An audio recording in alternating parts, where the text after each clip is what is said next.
So, good evening, everybody. On behalf of Ahmedabad Physician Association and Noble Gastro Hospital, Ahmedabad, I invite you all to ninth clinic of Advanced Gastro Summit 2020. I thank Gujarat State Chapter of ASI, Gujarat State Surgeons Association, Ahmedabad Surgeons Association, Ahmedabad and Gujarat Physician Association and Family Physician Association of Gujarat, who have contributed academically for making this summit successful.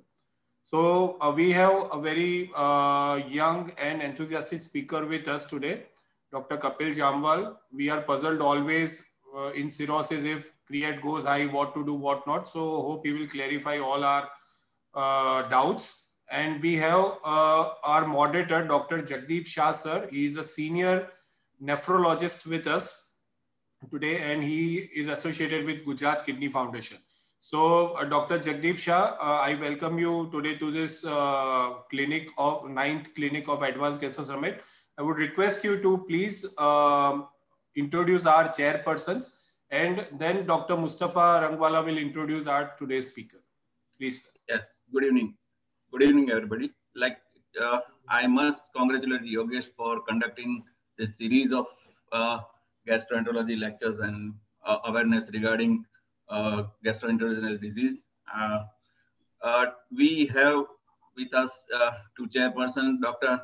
K.D. Tibrawal, who is a senior physician, and he has a special interest in gastroenterology, and Dr. Mustafa Rangwala, a senior physician who is the past president of Ahmedabad Physician Association.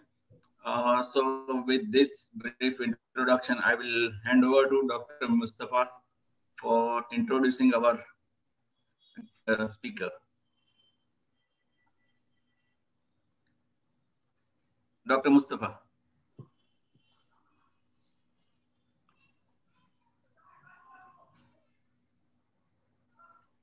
Dr. Mustafa, are you there, sir? Is he muted or?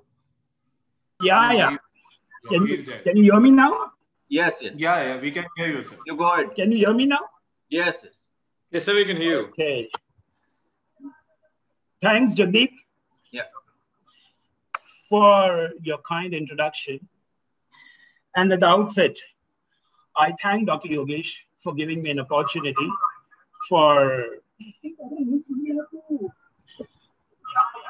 At the outset, I thank Dr. Yogesh Harwani for giving me an opportunity to chair this session. And also, Mr. Santosh Singh from Solaris division of Sun Pharma to help to get us into this event. And, honestly speaking, Dr. Yogesh Harwani has done a wonderful job. Yogesh Harwani has done a wonderful job by introducing the series of gastro lectures. And this wonderful initiative is very welcome by all the physicians because, at the end of the day, we all physicians are going to give gastroenterologists a run for their money, right? I think they'll be referred only for the procedures and all the other things we'll be taking care of. And yes, we have with us Dr. Vidyut Jamwal. I have not honestly speaking. So he looks like. Pardon? Oh, I'm sorry, Dr. Kapil Dev Jamwal. Yeah. Thank you, sir. Yeah, right? Honestly speaking, साहब आपका नाम ऐसा है कपिल देव और जामवाल का मिश्रण है. Okay, sir. तो कपिल देव बोलूं और क्या विद्युत जामवाल बोलूं? Yes, sir. Honestly speaking, it's really, and you are going to give us a prolific lecture. I'm very sure because your name says it all. You have a cricketer, a cricketer par excellence, and Vidyut Jamwal, an actor, an action king par excellence at least. An action king, एक action prince ही बोल देते हैं. Anyway, over to you. Thank you, Dr. sir. Kapil Dev Jamwal. The screen or the pitch, whatever you prefer. A Bollywood screen or a cricket pitch is all yours. Thank you, sir. Thank you, sir, for a wonderful introduction. So, I will like to thank Yogesh and NIG and Ahmedabad Associations, Physician Association, for giving me an opportunity to speak. So, I'm speaking on a topic which is very relevant to us as a hepatologist and gastroenterologist, and we see a lot of patients in our practice who have kidney problem. So I have no conflict of interest, and I would like to, at the outset, I would like to say that the major difference between liver and kidney is that the liver is a large organ. It has a weight of around 1.2 to 1.5 kgs, whereas kidneys are small. They're two organs of around 150 to 200 grams. Some people have 300 grams. So as compared to a injury insult, liver is more tolerant, and the kidneys are less tolerant. I will show you in further slides how I'm saying this. And liver can sustain multiple insults, whereas a single insult of can lead to ESRD, end-stage renal disease in kidneys. So start with three case scenarios. You can see that there are three males, and the etiology is common, alcohol, but there's a difference in clinical manifestations or clinical presentation. So the first patient presented with the acute on chronic liver failure. His bilirubin is 11, his creatinine is 3, and his MELD sodium is 29. Whereas another patient who's a 50-year-old male, he has a decompensated over, and the liver has worsened over time, that means few years, and he has been continuously taking alcohol from 15-20 years. His presentation bilirubin is 2.3, his creatinine is only 1.8, and his MELD sodium is 19. And we have a third male who has similar alcohol intake, but he has presented with acute decompensation with bilirubin of 4.5. So acute decompensation means he has no features of liver failure, but he, over the time, like more than 1 month, he has developed the features of liver problem. And his creatinine is 2.1.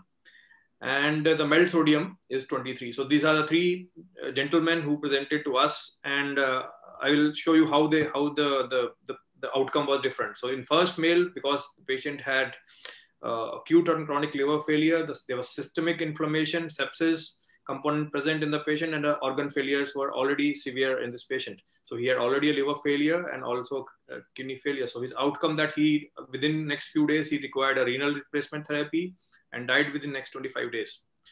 Whereas the second male who had decompensated cirrhosis and mild kidney injury, he had over next 3 to 6 months, he had repeated episodes of acute kidney injury. Later on went on to SLED for 1 month, and after 6 months underwent a combined liver and kidney transplant. Whereas the third male who had acute decompensation and had a MELD of 23 with a creatinine of 2.1. He was possible HRS. He was managed with fluids, crystalloids, as well as the drug therapies which are available. And he underwent a liver transplant and finally survived after 1 year of transplant. So you can see that the etiology is same, but the outcome is different. And the organ which is changing the outcome is kidneys. So this is an old slide which is from 2008, and it shows that in a normal kidney, how an insult is tolerated by the organ. So in around, you can see 60 to 80% will recover, will get an insult with the renal function this is 100% renal function, this is 0% renal function. And with an insult, 60 to 80% will tolerate the organ and they will get a full recovery. Whereas the other, in 20 to 40% of patients, they don't have a full recovery and they develop a spectrum, like they can get a acute to chronic CKD, they can develop acute on chronic kidney disease, or some people who can even develop first episode can lead to end stage renal disease. So the presentation is variable. A single injury or single insult can even sometimes lead to end stage renal disease. So this happens in patients who have liver disease also. So that's why we are worried, and we should be extra cautious in managing this patient, because I'll be showing in further slide what happens when a patient with liver disease develops an episode of AKI.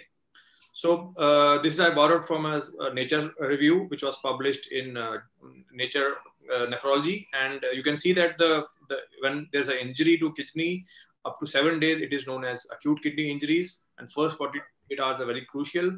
Then from 7 days to 90 days, it is called as acute kidney disease. And beyond 90 days, it is called CKD.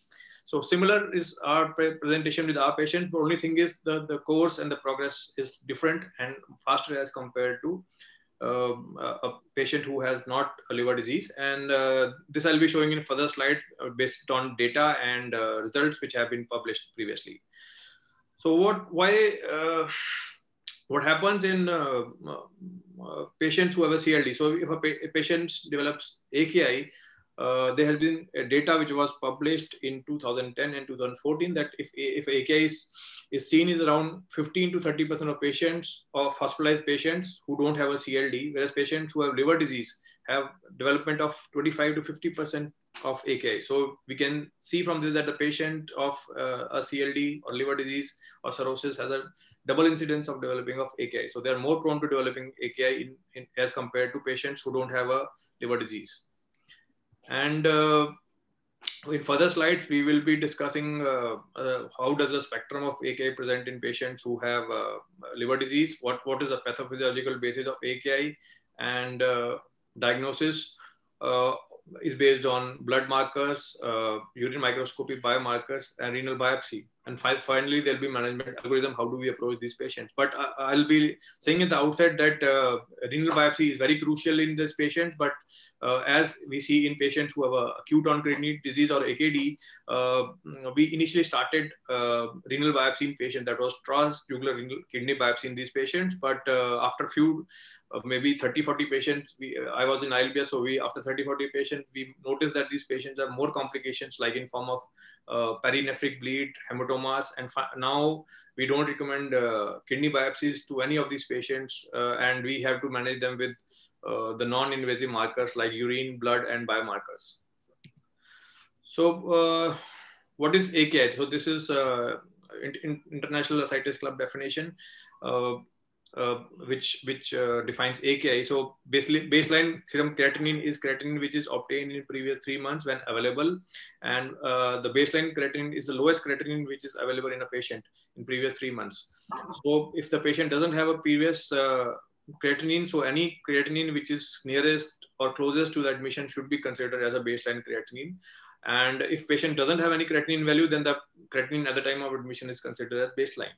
So what is AKI? AKI is increased in serum creatinine from more than or equivalent to 0.3 milligram per deciliter within 48 hours of an insult, or increase in about 50%. So a patient who has a baseline creatinine of 0.5 or 3 or 4 values, so if he develops a creatinine of 1, so that means he has developed AKI. But if we see the reports, less than 1 is normal. But if we see in a cirrhotic patient, any creatinine which is more than 0.3 milligram deciliter as compared to baseline is considered to be AKI. And any increase in more than 50% from baseline is also known as AKI if we have a prior 7 days report. So I'll be discussing why creatinine is not very dependent. So that's why we had taken a value of 0.3. And then we have stages of AKI. That stage 1 is when there is creatinine is more than 0.3, or there is increase in more than 1.2 fold from the baseline. Stage 2 is when there is more than 2-fold or 2 to 3-fold of baseline. And stage 3 is when there is more than 3-fold or serum creatinine is more than 4 milligram per deciliter with an acute increase of 0.3.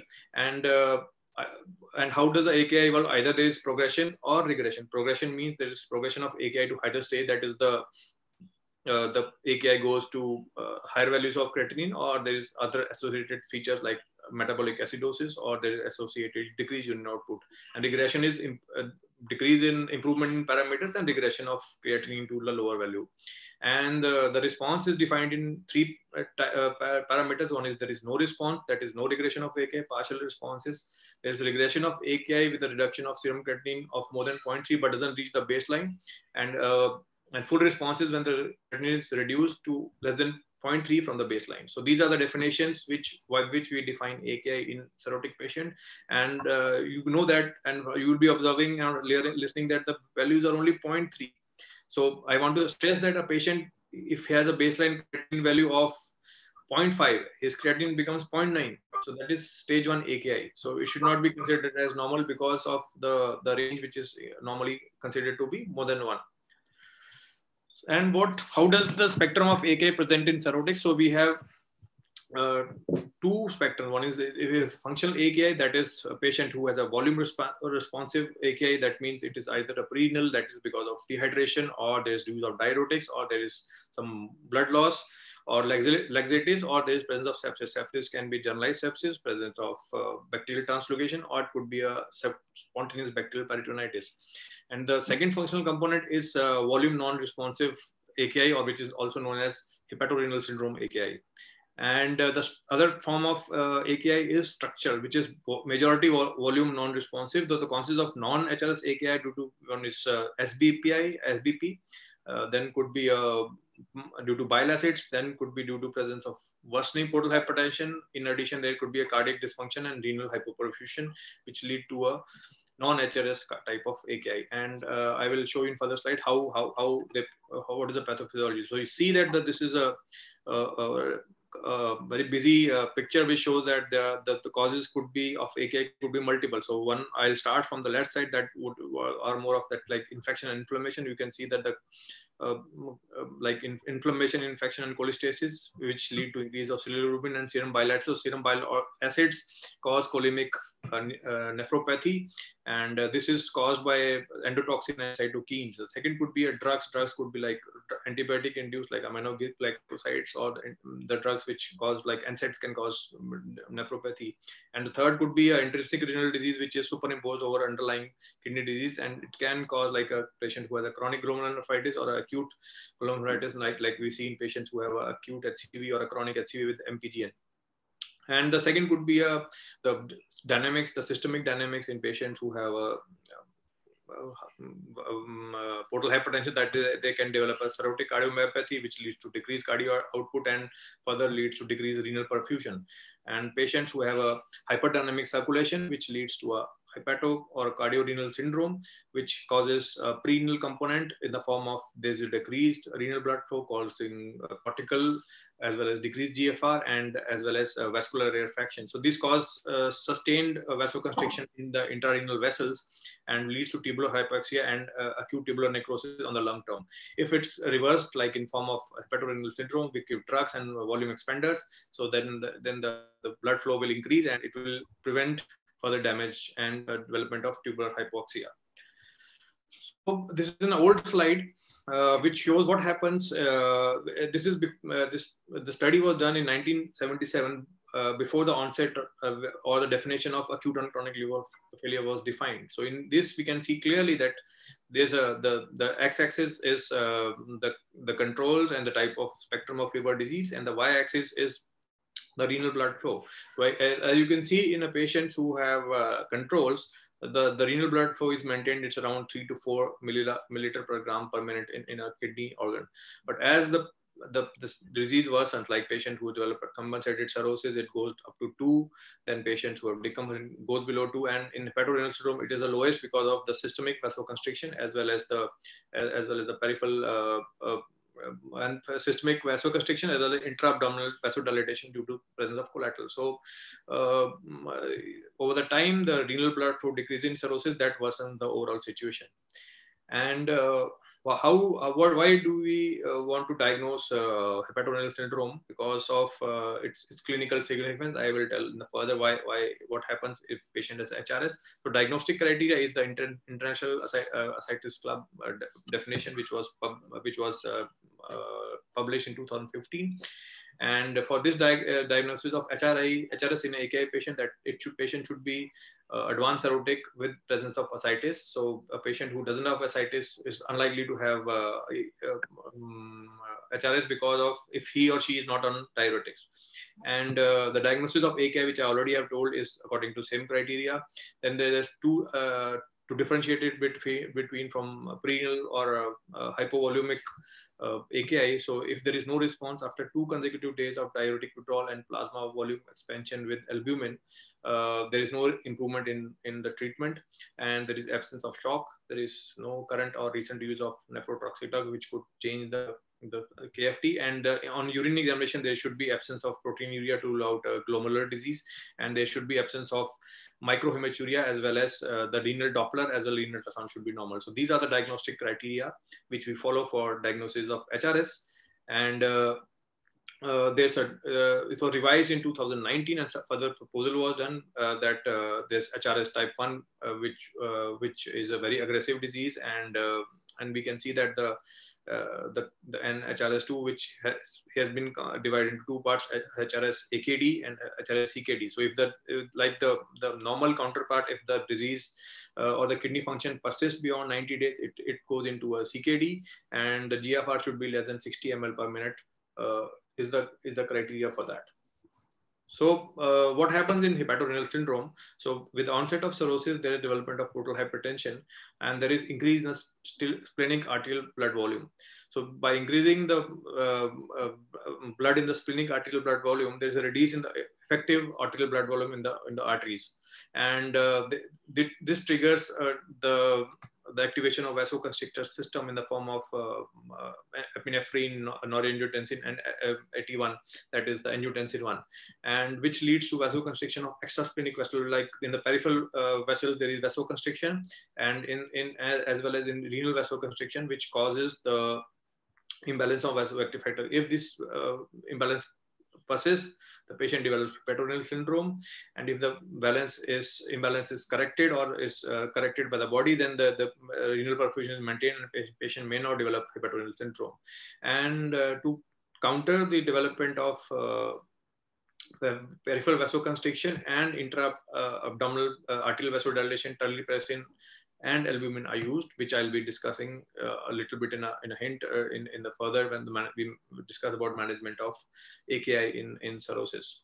So and this is how the structural AKI is. There are multiple factors like DAMPs and PAMPs are released from the gut, and there's a gut translocation of the bacteria, which releases a lot of factors in cytokines, which causes damage. Then there could be intrinsic causes of AKI, that patient who already had a CGN due to IgA nephropathy or due to HCV nephropathy. And there's further ischemia due to various causes like hypotension, cardiomyopathy, and the use of drugs, toxin, and colimbic nephropathy because of bile acid, and patient on the top of it develops a HRS, non-acute kidney injury, which worsens and causes a structural AKI. Similarly, in the picture, which shows that what happens in non-HRS AKI is that there's excessive inflammatory response triggered by infection and inflammation, which leads to rapid deterioration of cardiovascular function as well as end organ perfusion. In the end organ is in this case kidneys, which leads to acute tubular injury associated AKI. And the direct organ damage to other organs, like which causes endothelial dysfunction, oxidative stress, and in the liver it may cause further worsening of jaundice, lead to coagulopathy, whereas in brain it causes encephalopathy as well as ischemia. In gut it causes the increased translocation, as well as in other organs like adrenal it causes adrenal insufficiency. So these are the non-HRS manifestations of causes of AKI in these patients. And this is one of the slides which shows the histopathology of such patients. So the left side is a control, a kidney biopsy. This is a kidney biopsy in HRS, and this is a kidney biopsy in non-HRS renal failure like tubular injury. And the second pass is caspase 3. So the first one is PAM stain, which stains the glomeruli as well as the tubules.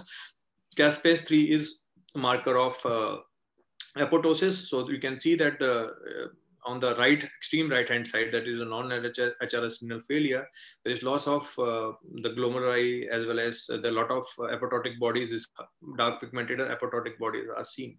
And whereas in HRS we cannot see much, so the tissue damage and the cellular injury is more in patients who have a non-AKI HRS.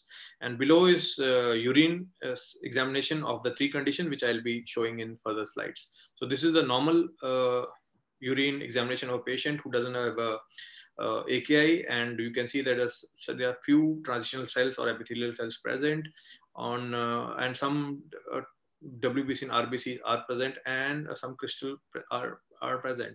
So there is no presence of granular cast, there is no presence of some discriminated RBCs or WBCs, whereas this is the patient who has a HRS, and we can see that there's an increase in epithelial cells as well as RBCs, but there is no increase in protein, there is no increase of granular cast. There is some fine granular cast can be seen in patients who have HRS, but no tubular injury or other signs are not seen. So, and this is the patient who has ATN and non-HRS AKI, and we can see that even in a normal scan, we can see that bile cast. Then they can be seen reticular endothelial, which can be bile stained and there's bile crystals.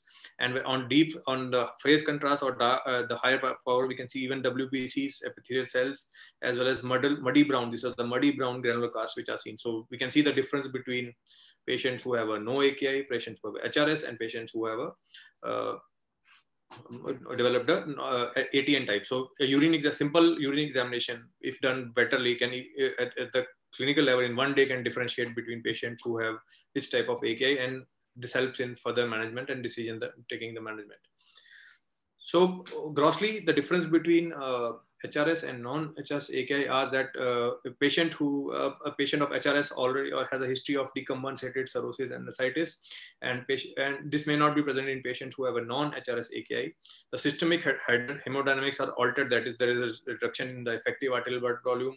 There is peripheral vasoconstriction and intra-abdominal vasodilatation, whereas it is not so much prominent in patients who have a non-HRS AKI.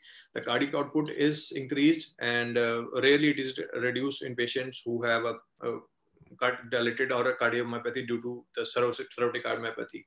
Whereas in patients who have a non-HRS AKI, it is variable. And the non-HRS AKI commonly require vasopresses because there is ischemia which causes the tubular and glomerular injury, whereas in patients who are on vasopresses are rarely required patients who are HRS. Renal blood flow is reduced, which can be seen on a color Doppler index, whereas HRS AKI, it may or may not be seen in a non-AKI patients, non-HRS patients. And the appearance of renal histology is normal patient early HRS until this patient has developed a non-sustained or a advanced HRS which has associated tubular injury, whereas in patients who have a non-HRS AKI, there is evidence of renal tubular injury and cell death. There is inflammatory cell infiltration and increased expression of the TLR4 receptors in the tubules. And the extrahepatic organ failure is uncommon in patients with HRS, where it is very common in patients who have a non-HRS AKI. And bile acid nephropathy is common in patients with HRS, and it's uncommon in patients who have a non-HRS AKI. And systemic response is common in patients who have a non-HRS. Proteinuria, as we suspect, and it's very common in patients who have a non-HRS AKI. And the urinary biomarkers like NGAL, TL4, cystatin C, as well as IL-18 are much increased in patients who have a non-HRS AKI. And the treatment part, the patients with HRS are responsive to terlipressin and albumin, whereas the patients who have a non-HRS will not respond. And the requirement of renal replacement therapy like a SLED or a CRRT or a hemodialysis is very common in patients who have a non-HRS AKI as compared to patients who have HRS. So these are the major features, and sometimes patients may present with ALF with acute liver failure with AKI. And this is the liver. So this is a liver in patients who had a ACLF. So you can see that there's nodules with grossly enlarged liver, whereas in patients who have ALF, the liver is shrunken and atrophied, and the color as compared to pink, it has become just like a yellow atrophy. And in this patient, the main driving force is inflammation, and there is no features of portal hypertension. AKI can be seen, but it is a spectrum and a part of multi-organ failure. Single only AKI will not be seen in patients who have acute liver failure. But yes, these patients may also present with acute kidney injury, but the cause of is multi-organ failure and more of ATN rather than HRS. So why we are worried about AKI? Because in patients of CLD, because AKI predisposes to CKD. So I've already discussed the cytokines, and the inflammation causes a persistent renal inflammation, and this causes the most common is tubular injury. Then there is failure of regeneration. Then there's the microvascular changes which causes fibrosis, and which leads to interstitial as well as perivascular fibrosis. So either it leads to a AKD, acute on chronic CKD, or it directly leads to development of a CKD, which means the GFR is less than 60 per minute and sustains for more than 90 days. So these patients develop CKD. And this is another study which was published in, and you can see from that the patient who, the left hand, the y-axis is the estimated GFR, and on the right, on the x-axis is the months. And we can see from this study that the patient who had a higher GFR, even if they developed an episode of or an insult of AKI, they have better chances of recovery and less chances of developing a CKD. Whereas patient who had a 20% to 30% lower baseline as compared to normals, when they develop an insult or develop an AKI episode of AKI, they have more chances of developing CKD over a period of 1 year. So this is very common in patients who have cirrhosis. So that's why we are worried about prevention of, and we are worried and we want to prevent development of AKI in such patients.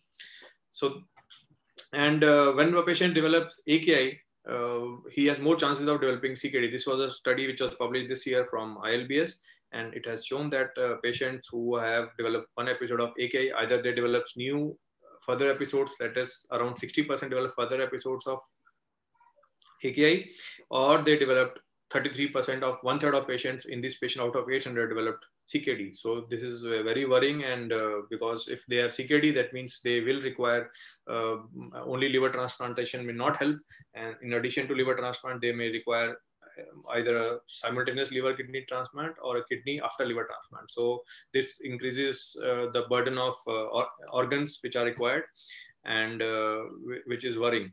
And similar is if a patient develops AKI, he or she has further chances of developing AKI. So the blue is the patient who had no AKI or developed over the period of 1 year, one episode of AKI. But patient who had an initiation developed the AKI, that is one episode, that is in green. So he or she has twice the number of chances, that one hazard ratio of developing further AKI. And patient who had developed more than 2 episodes of AKI, hazard ratio is more than 2. So this also predisposes that out of them, 30% will develop a CKD. So, so this is the spectrum of AKI in these patients also. And to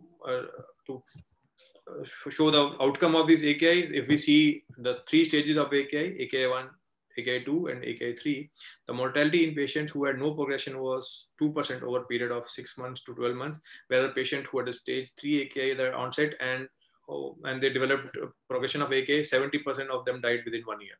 So this shows that how significant and how AKI is independent predictor of worst outcome in these patients who develop AKI in patients who have cirrhosis. And this was another patient who set of pool which patients in AKI, in ACLF patient, the mortality was high, and these patients also didn't do well. So AKI persistent is associated with worst outcome in patients of cirrhotics. And there are 2 spectrum which I discussed initially, that there were 2 spectrum of patient. One patient was a patient who was acute on chronic liver failure, and patient who was acute decompensation. So in patients who had acute on chronic liver failure, the granular cast which we saw on the urine examination also, it was seen in 36% of patients, whereas in acute decompensation it was seen in 17%. And in patients who had a ACLF, the new onset of AKI was seen in around half of the patient. That is 51% of the patient who were hospitalized with ACLF developed AKI, whereas only 25% or 1/4 of patients with acute decompensation. And the tubular epithelial means there's a tubular injury was seen in 64% of patients who had ACLF. So ACLF is really the culprit, and it has a worse outcome in patients if they develop AKI as compared to patients who have either acute decompensation or they have advanced liver disease. So I've already showed you how do we approach. So one is urine microscopy, which I've already shown. Biomarker, I'll be putting a word, and renal biopsy I've already told because of the complications. Initially, we started with a trial, but now we have stopped it because of complications. So we don't do or we don't advise now renal biopsy in patients with liver disease. So why we are worried about serum creatinine, why so many fluctuations are seen, and why do we not rely on creatinine solely in patients of cirrhosis? So serum creatinine is proportional to muscle mass in all patients, and in even cirrhotic patients. So cirrhotic patients have a decreased muscle mass. So that's why the serum creatinine value is lower as compared to a normal healthy male. And the small changes in serum creatinine will reflect a large function of renal dysfunction, like a patient who has a baseline creatinine of 0.5. Suppose his creatinine becomes 1.5.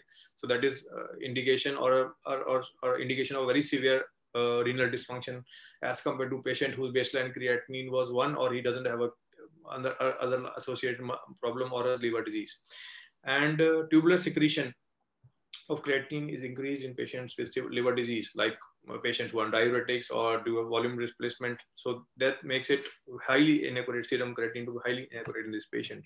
So, the third is the related to serum creatinine is related to volume status. So our patients in chronic liver disease are volume depleted or there is fluid overload. So, the serum creatinine will be a false value in these patients and will not be fully reliable to monitor them. So that's why we require additional markers to diagnose and manage such patients. And there's a role of some biomarkers which have come. I will show you next slide what is the role and what is the shortcoming. Because if we can identify a biomarker at the outset of first injury or before the onset of injury, so that time we can predict the outcome as well as patient. And if the biomarkers are high, that means a tubular injury. This patient may not respond to the usual treatment from a volume expansion or systemic vasoconstrictors or other albumin therapy, and these patients may require dialysis and should be started earlier. Although trials are going on, but there is no hardcore evidence to say recommend such data, but data is coming up which will guide us further. So these are the markers which are in addition to creatinine which can be used. So I've already told that what are the effect of disadvantages of creatinine, that it is affected by age, gender, muscle mass, patient on medications. So there is decreased bilirubin causes its a problem, and there is lack of standardization. Other marker which is very commonly used is serum cystatin C, which is marker of tubular injury. So it is not affected by age and gender, muscle mass or sepsis. Simple blood test, and appears to detect early kidney dysfunction and AKI earlier than serum creatinine. So it is one of the marker which can be used in addition to, if patient can afford, we can add to our spectrum. But in patients who have undergone transplant, it underestimates the GFR, and dilution as with all serum markers, and it is variable. So other marker which we do is uric creatinine clearance. It is inexpensive, avoids dilution of serum markers. Only thing is it's difficult to get accurate collection in patients who have already a creatinine or a development of AKI, and there's overestimates GFR in liver disease by 10 to 15%, especially in patients with chronic kidney disease. So we have to use you can say a group of markers rather than a single marker. And I've already showed you what happens in urine. So we can, on a simple urine examination done well, it can tell what is the level or the level of injury. Like it can differentiate between the injury of the glomerulus that will cast. A tubular injury will be show a lot of other like epithelial cell and RBCs will be seen, interstitial and internal blood vessels, and simple urine can differentiate between pre-renal as well as HRS AKI from ATN, which is very useful for our clinical management. And these are what we see in the urine. So we can see that on microscopic examination, we see the epithelial cells, the RBCs, WBCs, that make it in different type of cast like hyaline, granular, cellular, as well as fatty cast, and different type of crystals which can be seen. And urine for albumin is important. And these are the markers which we can, which we usually use now. NGAL is one of the markers which has been used, and the trials are there which show that it is used, and it is secreted from kidney tubular protein and release caused by cell damage. So it is one of the marker which is one of the used for the intratubular injury, and differentiate between HRS AKI and non-HRS AKI. And other markers are there, but not clinically very well available in India. They are used in trials. In ILBS, we were using it, and it was very useful for us. And so we come to now to the management of AKI. And so already I've discussed about HRS AKI, non-HRS AKI. So why it is different? Because, and we can see that the patient will present with allele spectrum. So around 1/3 will present with clear-cut HRS CKD. Around 30-40% will present with structural cause or post-renal obstruction. And the most of the patients will have a overlap between a pre-renal HRS AKI. So that's why it's important to differentiate. And I stressed on that because it's very important to differentiate between the types of AKI and the patient present, because the management will change. So the initial therapy is volume expansion. albumin is the first line therapy. And there are a lot of trial I'll be showing later on that there are a lot of trial that if we maintain a serum albumin of more than 3 grams, the complication, the sepsis, the AKI, and the other complications related to liver disease are less. And so I would recommend that all patients, if possible, either by dietary or by additional supplementation, should require albumin supplementation. So albumin can be used as prevention as well as treatment of HRS. And in non-critical patients who don't have severe HRS, the treatment is albumin plus midodrine plus octreotide, which can be given on OPD basis. And patients who are critical, we can give albumin plus terlipressin or albumin plus norepinephrine in ICU or hospital setting. Within 4 or 5 days, normally the result will come and we'll be able to see that it's progressing or improving. So this is the ANSWER trial, which was published in Lancet in 2018. And in this patient, they have compared use of albumin in patients who were cirrhotic, child B, child C, early child C, and they showed that the onset of or incidence of SBP was lower. This is the effect of albumin. This is the standard medical therapy plus hemoalbumin and SMT single, that is standard medical therapy singly. So you can see that all the trick like SBP, non-SBP, bacterial infection, hepatic encephalopathy, renal dysfunction, hepatorenal HRS type 1, hyponatremia, hyperkalemia, as well as the bleeding was less, whereas the other complications like portal hypertensive bleeding were more in patients who were not on hemoalbumin therapy. So albumin is very important. Either you can supplement with diet. I usually supplement with diet, and initially and when the patient becomes advanced cirrhotic, I would recommend, and I recommend my patients to maintain a albumin of 3 or above. And the other thing which I told earlier was the role of terlipressin in treatment with HRS. So there's a systemic review which showed that the terlipressin is reverses the HRS, but it doesn't improve the long-term survival. So long-term survival is same, but only thing the immediate complications are reduced, but mortality is same, and patient has to undergo transplant as it was required previously. Similarly, in patients who had terlipressin albumin was more effective than albumin alone in patient who had present with renal dysfunction and in cirrhosis with HRS type 1. There was no mortality benefit, but yeah, there was HRS reversal of more than you can say 10 to 15% in compared to patient who didn't have. And similar is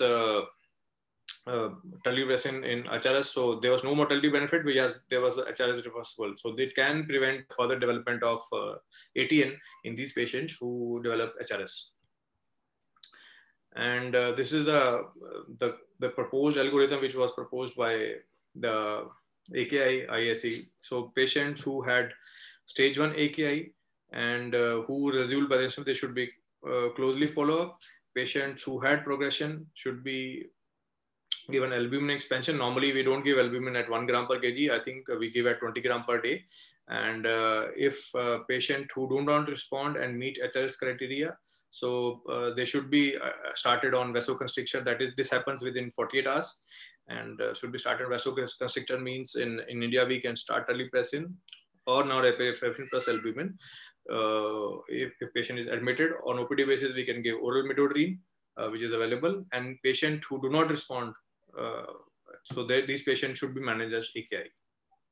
And this is a slide which I was borrowed from ILBS, and this patient in patients who have, we'll discuss patients who have a AKI progression by initial therapy, and we will try to find out whether they are volume responsive or volume unresponsive. So in patients who have volume unresponsive hepatorenal AKI, and we should try to do a biomarker workup, and do not have a, and then they show that it's not a improbable HS AKI. So there's no need of starting vasoconstrictor therapy because they will develop complications. So that's why the role of diagnosis of them is clear, and we should be trying, if the tubular markers are high, so either we should supplement with the removal of the potential offenders and try to start of renal replacement therapy earlier as compared to other patients. So my take-home message from this talk would be that AKI is very common. It is seen around 30 to 50% of hospitalized patients. And it should be HRS, the hepatorenal syndrome AKI has to be differentiated from non-HRS AKI because of its management. And delay in diagnosis can worsen outcome because the HRS may progress into ATN, and then the organ may not reverse injury. Serum creatinine is not a reliable marker in CLD, and we should add biomarkers or at least a urine examination in addition to serum creatinine in patients who have AKI. Novel biomarkers like NGAL and cystatin C are promising for tubular injury. Albumin supplementation helps in overall improvement of these patients.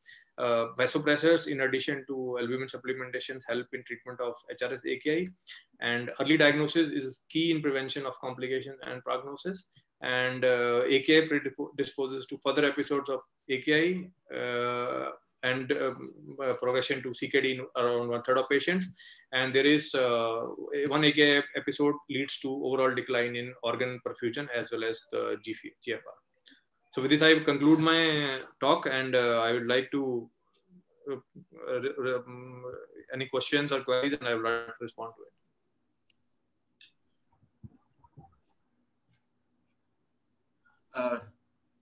Thank you, Dr. Kapil Jambal. It was an extensive review of AKI in cirrhotic patient. I think you have covered most of the topics. We will be dealing with the practical aspects of it, like the patient who presents with the significant fluid overload, like significant leg edema and ascites, yes, and who has the normal renal function, like the creatinine of 0.4.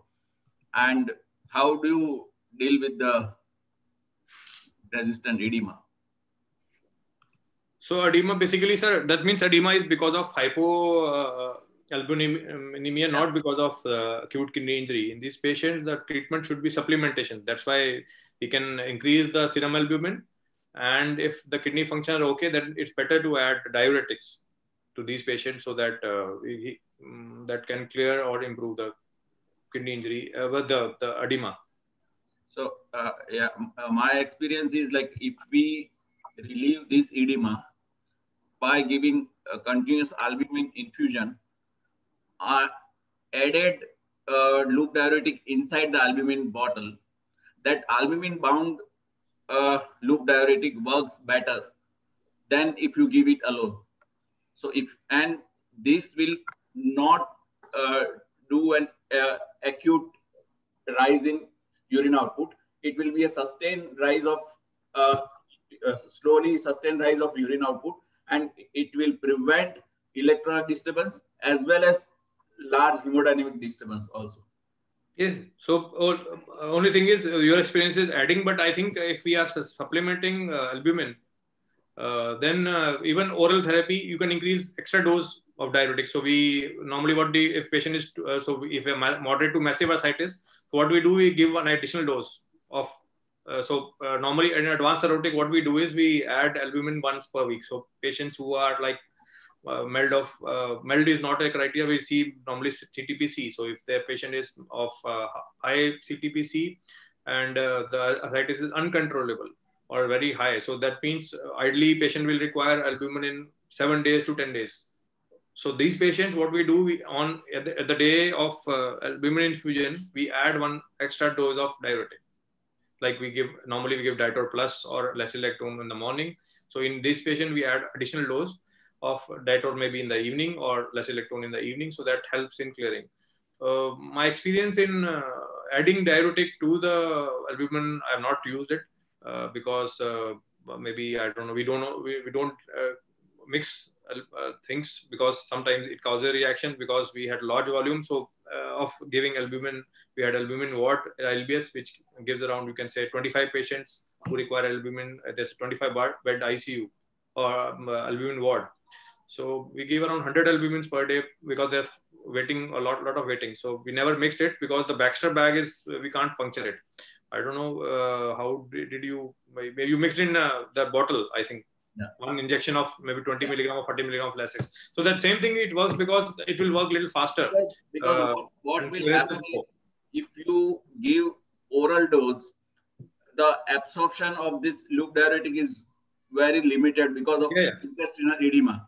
And if you give albumin bound loop diuretic, you can get away with lower dose of diuretic. Yeah, that's okay. That may be point we have never added, but only thing is the albumin will stay in the body will at least blood vessels for at least 1 day because it doesn't leak. So that may be the effect why we are able to do it. Maybe in the other patients I will try. So what about patients who have a kidney injury? So what is your experience? Because you may be seeing a lot of patients and gastroenterologists may be referring to you. So how do you manage albumin in those patients who have a AKI? So suppose patient has a ATN and not a HRS AKI. So how do you manage and how frequently you refer them for a SLK or a kidney transplant? Yeah.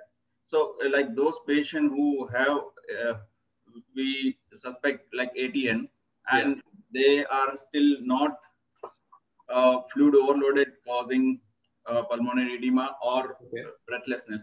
So like as I told you, we still manage with albumin with high dose of diuretic. To convert this patient from non-oliguric oliguric to non-oliguric renal failure. And if patient does not respond to this therapy in 24 hours, then as you said, like we start renal replacement therapy. Okay. So, and there is one question, Kapil. We see many patients who have NASH-related cirrhosis, they are diabetic, they also have simultaneous chronic kidney disease. Yes. Many patients, there are two questions like how would you differentiate between patient who has diabetes-related nephropathy and the cirrhosis-related nephropathy, that is HRS or AKI, one thing. Other thing is, other scenario is that we get patients who have CLD as well as CKD, whose create is very high and they have low urine output. Now, they many times present to us with tense ascites, pedal edema. So in them, again, diuretics are not going to work, diuretics. So what is the management you do? I think Dr. Jagdeep can also add to the answer, please. Yeah, so patients who have like patient who has a NASH associated diabetes and some component of, you can say that there's suspecting some component of diabetic nephropathy and he presents with AKI. So that's why I was recommending in my talk that we should be able to do some tests too. So the simplest test which we can do is a urine routine examination. Then second is urine spot sodium and a urine P/C ratio. So if the urine examination shows that there is a increased urine spot sodium, so that goes in favor of a renal or a tubular injury. But some patients who are on diuretics, they can also have increased secretion of sodium. The second is the protein and the creatinine ratio in the urine. So if protein creatinine ratio is high, that means there is some tubular injury going on. In these patients, so the component is non-HRS and it's more of a tubular or a intrinsic renal injury. So they may not be very beneficial until unless we find that the ascites is too much. And we can see that the renal, what we have to do in this patient is we have to do a color Doppler to see the renal resistive index. So if the renal resistive index is also high, so that also goes in favor of the intrarenal type of renal injury. So in those patients, the management of HRS may not work. You can just try to overcome dehydration by giving by giving albumin or the fluids, because the starch is also not very you can recommend it because it causes kidney injury in these patients. So if we are able to differentiate that the injury is more of a tubular injury or an intrarenal injury, managing with a vasoconstrictor or with too many doses of albumin may not work. So in these patients, we just have to maintain adequate hydration by some of albumin. And if they don't respond, that is the time, if the patient can afford, I think over time, I think it will come into the algorithm that we have to do a urinary biomarker in addition to urine. So if we do a NGAL or N-cystatin C, it will show that it's the tubular injury. So these patients may not respond to treatment of HRS, and these patients will be responding to in further form of maybe a renal replacement therapy or a very high creatinine, they may respond to dialysis only. Problem with dialysis is that because of the systemic hemodynamic compromise or the systemic imbalance which is seen. So according to my experience or our experience ILBS, a patient who has too much of advanced cirrhotic may not tolerate a full dialysis. So in these patients, either we do a partial or a low volume dialysis, which is SLED or SCUF, or in patients who are critically ill, that means the BP is borderline, there is component of sepsis like their procal is high, the counts is very high, bilirubin is high, they have borderline organ injuries. In these patients, we even have to do CRRT. And these patients may not benefit with the albumin infusion. Albumin can support, it will take component of some intravascular volume, may replace the intervolume repletion, but these patients we have to decide, because if we keep on giving them albumin for 3-4 days, either they develop into cardiac failure, they go into fluid overload, and at that time the organ failure worsens, and further on they may not be responding to even dialysis. So these patients, over the time, we will see that that management or the algorithm will change. And in these patients, we have to decide within 48 hours. That's why 48 hours. We can't wait more than 48 hours. And this will be decided. And patients who are very high creatinine, so that means there will minor component from a pre-renal or a HRS component. Most will be the intra-renal or tubular injury. So these patients may not respond to vasoconstrictor therapy. And giving them maybe some initial improvement will be there, but ultimately they don't respond to treatment for HRS, and we have to decide treatment like in dialysis.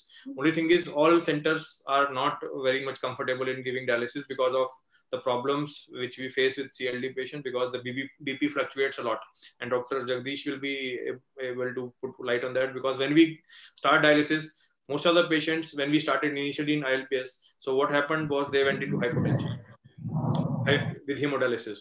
So slowly over time we learned, and with experience we learned that SD is not good for them. So we started doing SCUF or a partial or a low volume SLED, like we do for 3-4 hours. We don't remove too much of fluid, because they will be on fluid overload. But if we do too much of fluid, we try to replace 2 to 3 vials of albumin along with the dialysis during time of dialysis, so that they don't go into hypovolemia or hypovolemic shock.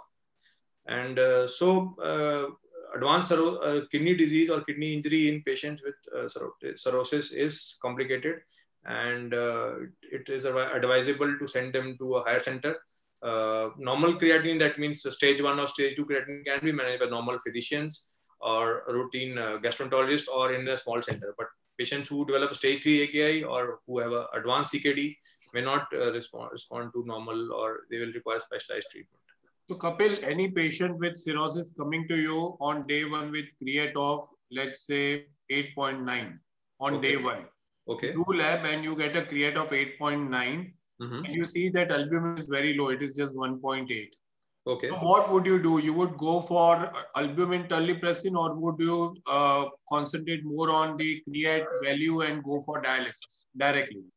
So what I want to ask is, the message what I want to give is there any value of creatinine or some markers which decide that on day 1, if a patient, cirrhotic patient comes with AKI or hepatorenal syndrome, you should subject him directly to dialysis or SLED, or you should always try albumin and terlipressin? So, Yogesh, the problem with the cirrhotic patient is that there's some component of volume depletion will be there. So if the patient is overtly like in fluid overload, patient lungs are congested, or the patient has severe metabolic acidosis or no urine output. So in these patients, we should not be waiting for 1 or 2 days. This patient require a dialysis, or they have a severe metabolic acidosis, or they have gross fluid overload, or their urine output is nil. So that are the parameters which we normally take for even dialysis also. But if the patient is producing good urine, like it is producing 30-40 ml or 50 ml per hour, and there is no metabolic acidosis, and the fluid overload is not there, in these patients we can try with some albumin like for 1 or 2 days, and suppose the parameters worsen, patient develop over the period develop metabolic acidosis, or the parameters worsen. So in this case, the patient may not respond to normal therapy, and they may require renal replacement therapy. Kapil, there is a common understanding that whenever a patient with cirrhosis who is on diuretics, Okay. if we develop AKI, suppose the create was 1 earlier and now they come after 1 month with create of 1.8, you Okay. stop all the diuretics. Okay, yeah. So I would like to also request Dr. Jagdeep sir to add on it. So is it recommended to stop the diuretics or to continue at low dose? How to monitor and when to restart? So patient, suppose we already have discussed with you that if we follow the Aiken criteria, so if the patient already has a stage 2 AKI, that means more than 50% increase in creatinine. So that is, we have to take diuretic, which is, suppose patient is both on loop diuretics as well as aldactone. So in this patient, what we can do if patient is grossly overloaded, so what we can do, we can just try to stop aldactone component, which has more chances of getting renal injury. If the urine output is okay, there is no metabolic acidosis, and the patient is not into fluid overload, ideally we should stop it, give some hydration in the form of albumin, and wait for 1 or 2 days, and then monitor. Suppose by 2 days you have given adequate hydration, you have given around 40 grams of protein, and the urine output is still not picking up, the patient is still anuric or the metabolic component is still there. So in this patient, we should not start diuretic again. We should wait for time being. And if over the time, if patient responds to albumin therapy, we should over the time then start with low dose diuretic and avoid aldactone for initially some time. So if the patient creatinine comes down, come down to below 1 over the time, then we can add a plan of adding aldactone. And if the patient has component of HRS and some kidney injury, then the addition of peripheral vasoconstrictor like midodrine can be used, and we have good experience. There are no complications. Only thing is the cost and availability of midodrine. Yeah. So midodrine does very well in these patients. Only thing is the dose we have to titrate. We start with a lower dose like 2.5 TDS, and I've gone up to 12.5 TDS also. But the dose is very high, the cost is very high. Now the new companies have come which has decreased the cost. Otherwise, if that until unless the creatinine becomes near normal, normal loop diuretics can be added, but I would recommend not to add aldactone to such patients. Dr. Jagdeep, yes. Yeah. So like, see, if the patient has developed diuretic-induced renal dysfunction, that means that diuretic has caused excessive urine output. Without that, it will not produce renal dysfunction.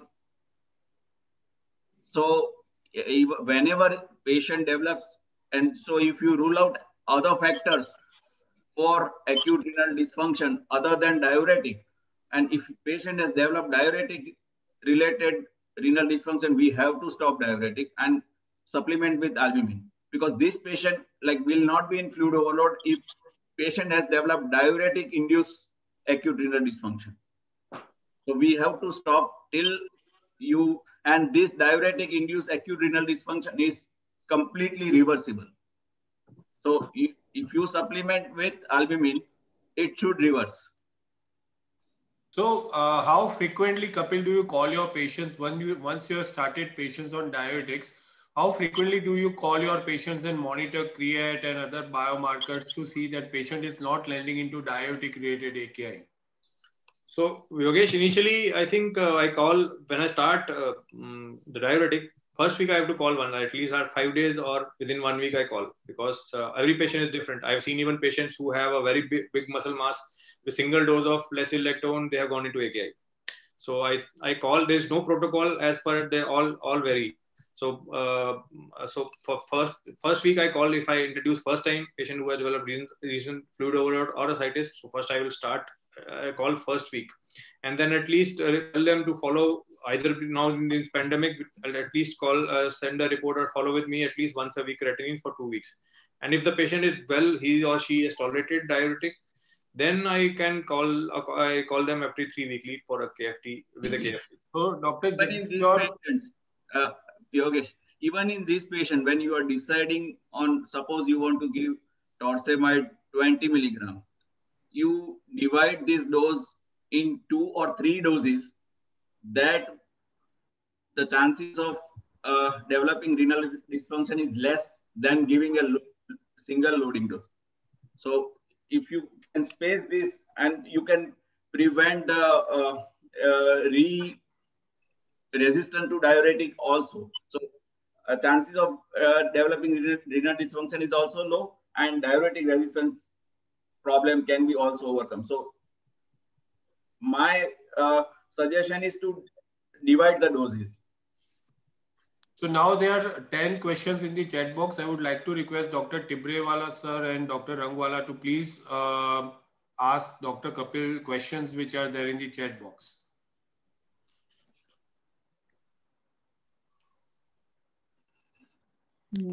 Before I move to the chat box, I just had one question, Dr. Kapil. Yes, sir. That, like, you know, we are having a patient Yes, sir.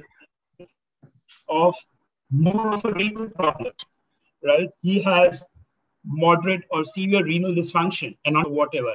And on top of it, he has cirrhosis also. Okay. Right? So do you think there is a decompensation of cirrhosis in because of renal issues? Other way around? So, sir, the definition of decompensation of cirrhosis is related to the organs or the complication related to portal hypertension and liver disease. Kidney disease is not a part of decompensation of cirrhosis at the moment. But if we see the another form of spectrum of liver disease, that is ACLF, acute and chronic liver failure, there are two thoughts. One is the Asia Pacific thought and one is the European and the North American thought.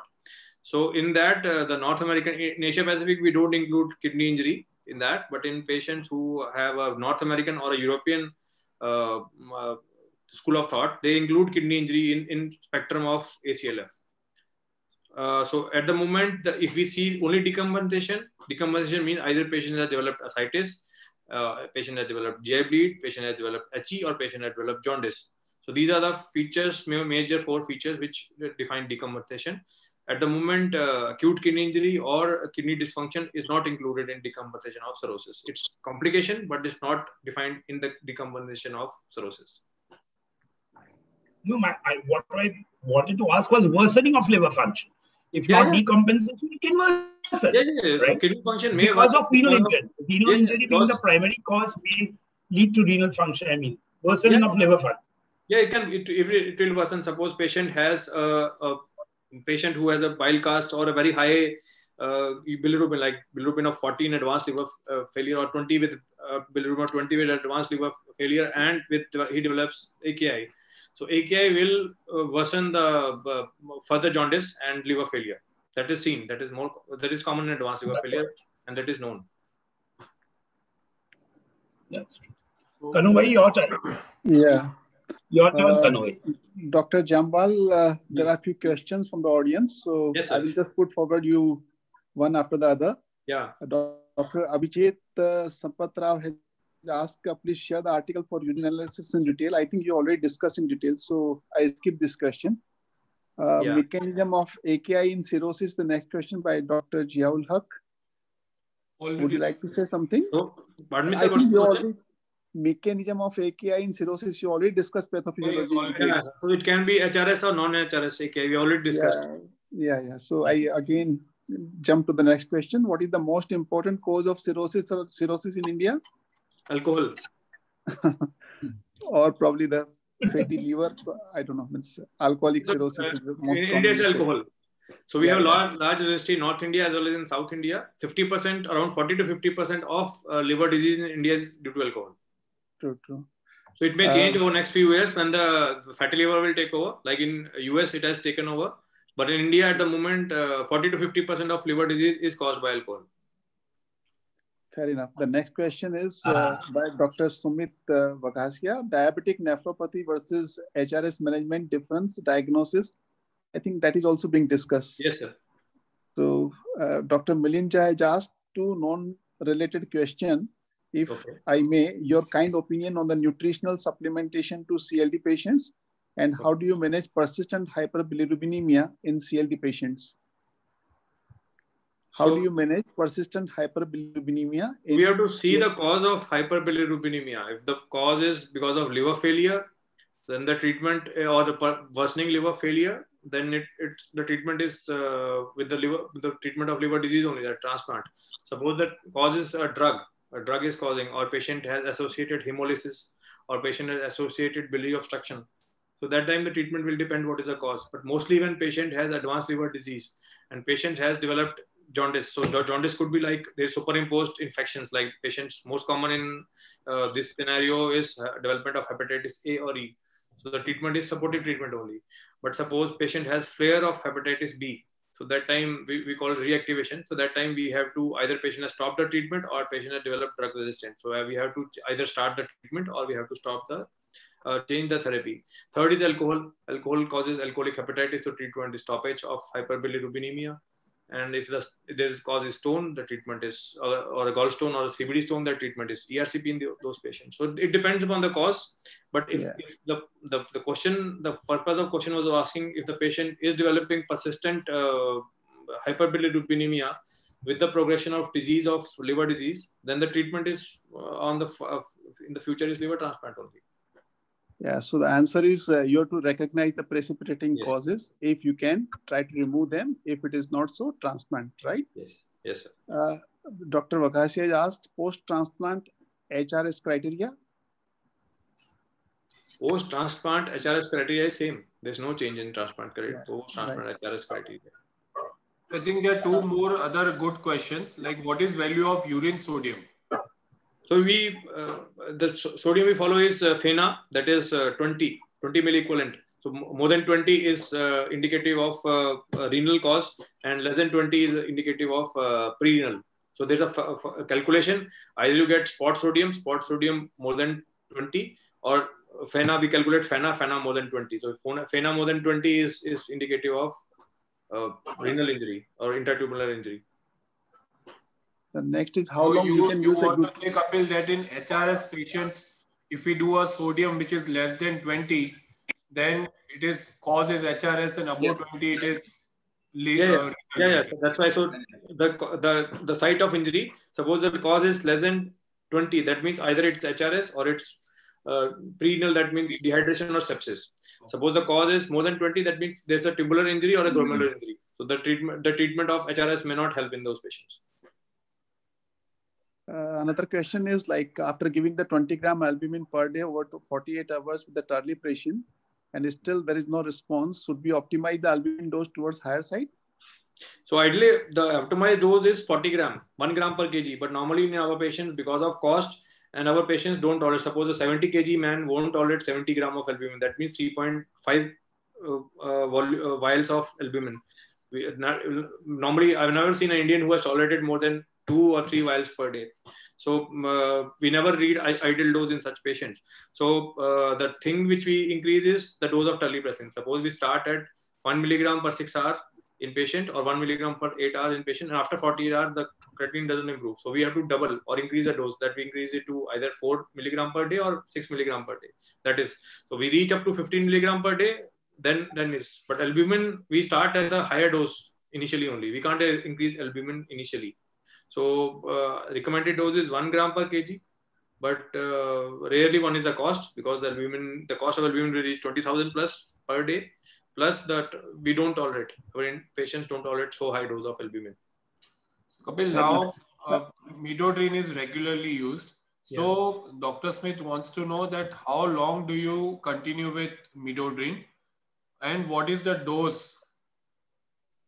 So how do you step up the dose? I told you initially, Yogesh, that we start with the 2.5 milligram either twice a day or thrice a day, depending upon the indication. So most common indication of starting midodrine is a patient who have you can say early refractory ascites. The second cause could be development of kidney injury, patients who have development of HRS, like a type 2 HRS, who are not fully responding. So for a home therapy or patients who on management OPD basis, we can start with midodrine, dose with 2.5 TDS. And third indication is hepatic hydrothorax.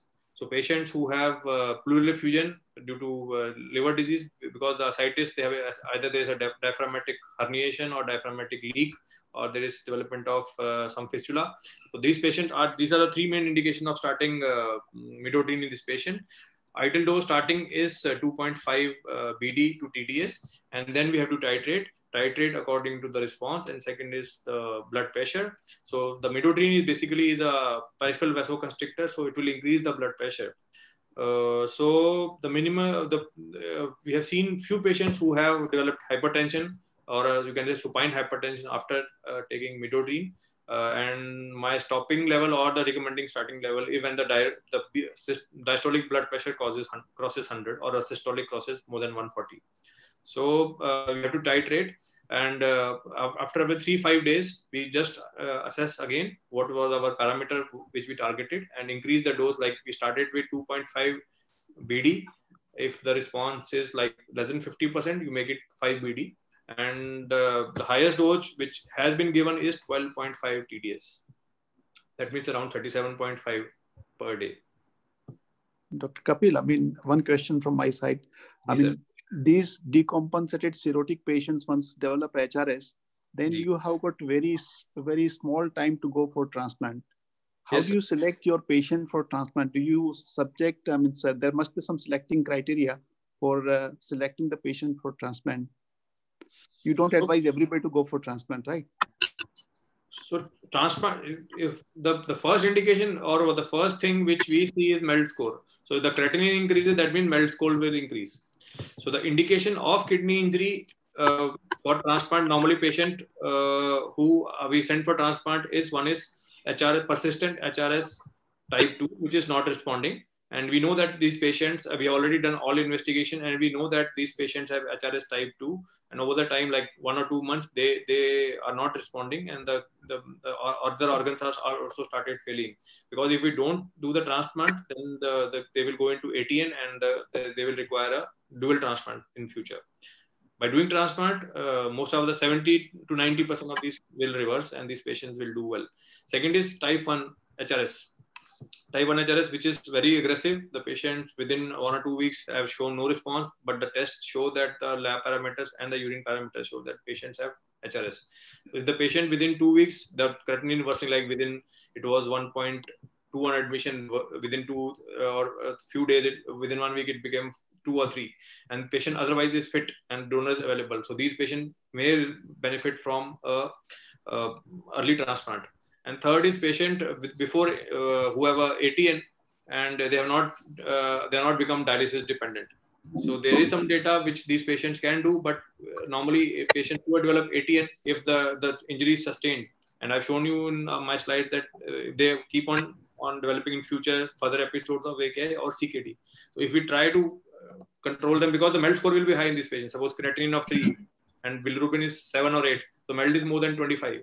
So these patients have high mortality over next 2-3 months, and they are the candidates for early transplant. The last question, Dr. Jagdeep, I think you can also add your experience.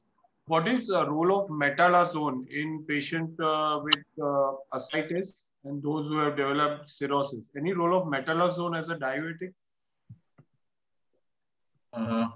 Metolazone, like this group of diuretic is like very strong diuretic, and it can be used at any level of renal dysfunction. But the chances of hypokalemia and hyponatremia are very high with metolazone. So it is usually not recommended to use in chronic liver disease unless you are giving very high dose of aldactone.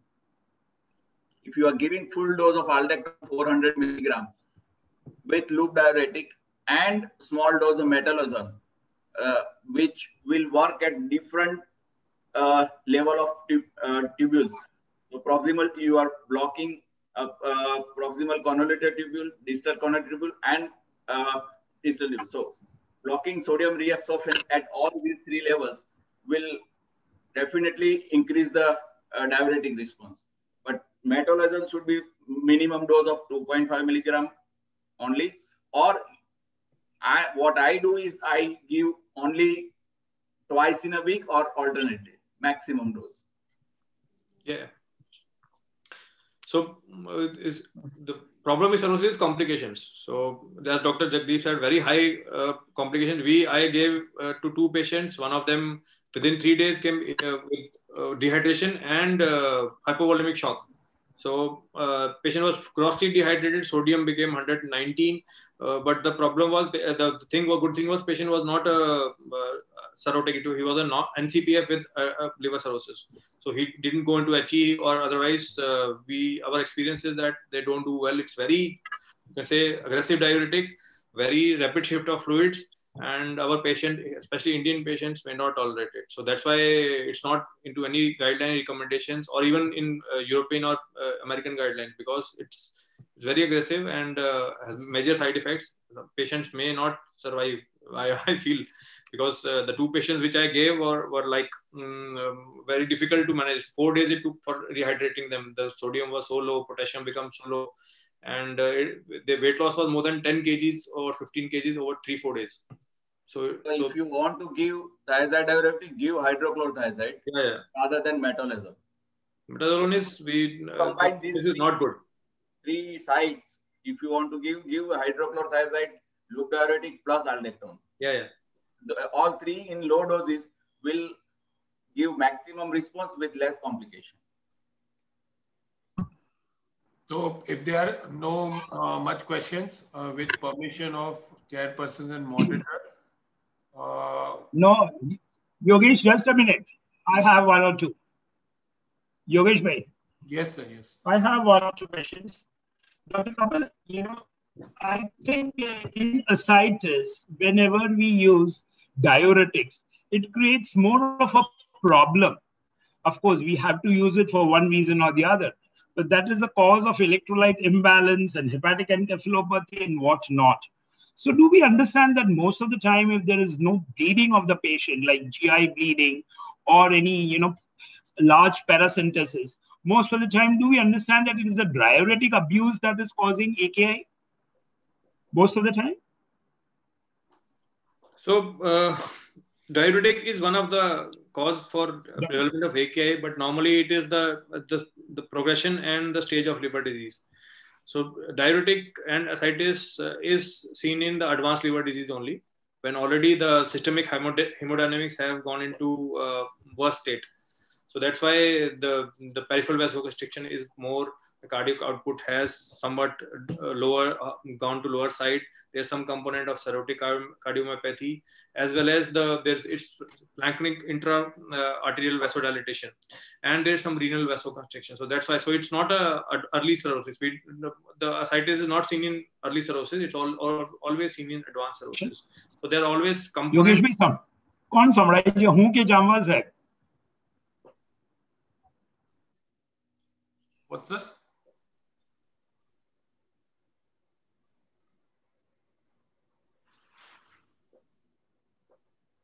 I didn't get you.